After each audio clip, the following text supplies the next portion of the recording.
Delighted to be able to launch another festival in a city where festivals are really at the heart and soul of what we do.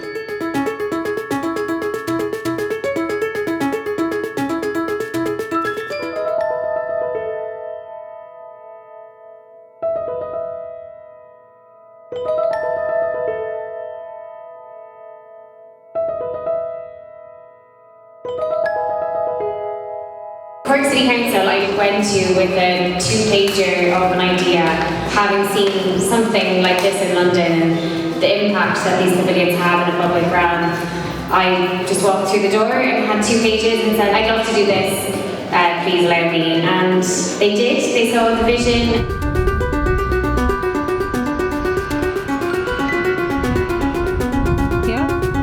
I set the designers a challenge of speaking with a food brand, capturing their ethos and creating a structure that's all about them, and you've all completely surpassed all expectations. Just seeing all of these incredible spaces with this kind of energy, it's phenomenal.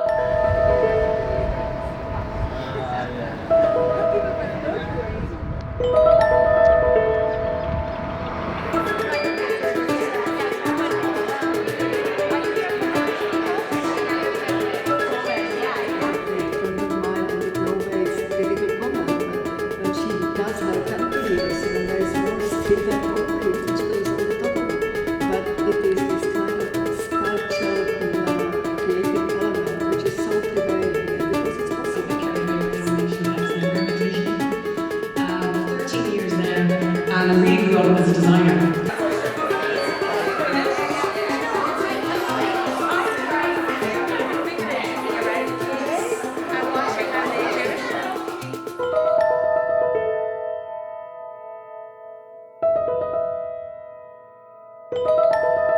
One of the things I really love about Cork is that there is an incredible amount of talent here.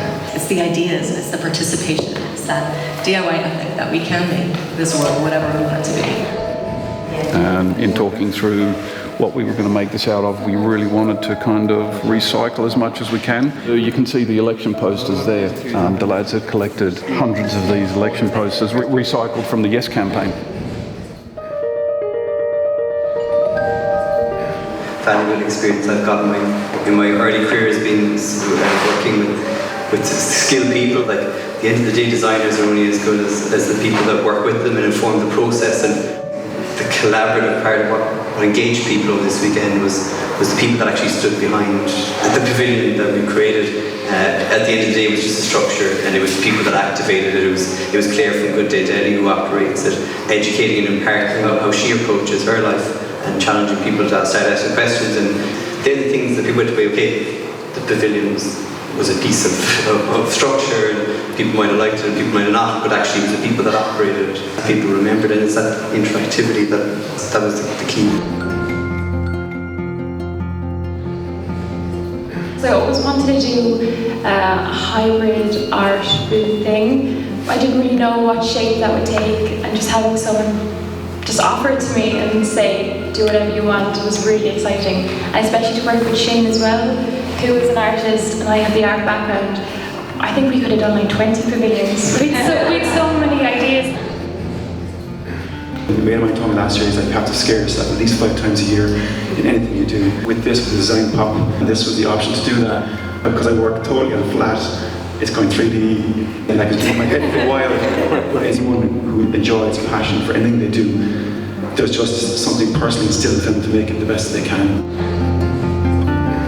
I don't think anyone was really in their comfort zone in this, I think everyone was out of the comfort zone and challenged. And I know personally, as an artist, I like to challenge myself. I like not to just hopefully not follow a pattern. It's good to do that. The whole festival, I think you've tapped into something that is a hunger, that is a need. People in Cork want to be involved and are interested in design and excellence, be it cutlery or visual arts or in any sort of area. And I think that's kind of reminds me that really Cork is a centre of excellence in lots of different areas, and it was nice to be a part of that. Sense of community for me was amazing. I'm such a small business, I'm pretty much a one-woman show. When it came around to it, like when the festival actually started, the whole team, everyone was just kind of giving everyone else a hand and running around. I mean, it opened my eyes to what can be, and Amy to have the strength to just say, oh, I want to do this and I'm going to do this. Things like these vacant buildings, the use of the space, just brings the sense of aliveness to the city. We all essentially received the same brief, and to see the differences that we all kind of came up with and the different narratives that we've created and the collaborations that we've fulfilled through it, I think are just incredible. Everyone up here, you know, we all design for people, and you know, whether it be through food or through architecture or print, illustration, the end goal is for people. The response that we've received from the public, I mean, getting people who may never have engaged in design before or never seen it through this lens, I think is really, really celebratory. And like for a 3-day festival for its first year, like, and the talks that we had in here, and you know, it's absolutely brilliant. It's a collaboration and it's a collective, and in every element of life that is such a special thing to experience. There's so much for us to learn from each other, and every day is a school day, and whether again like that, things went right, things went wrong, but like we've all got the biggest smiles on our faces. It's just been absolutely amazing, and I'm so grateful to have been part of it. It's been an honour just to give a stage and a platform and a microphone to many of the speakers here over the weekend. It's just been incredibly rewarding. The bar has been set so high. That kind of sense of community and banding together and collaborating and working as a unit is kind of what I was hoping for. Then to congratulate first Amy on coming up with the idea and the concept. You know, it's putting food and creativity, design and innovation together. And I think those kind of concepts are hugely important, not just for festivals, but for cities. It's also great to see sustainability and green elements to the various projects. I think it'll put Cork on the map again. So congratulations, Amy, and well done, and we'll thank everybody in the room for making it possible.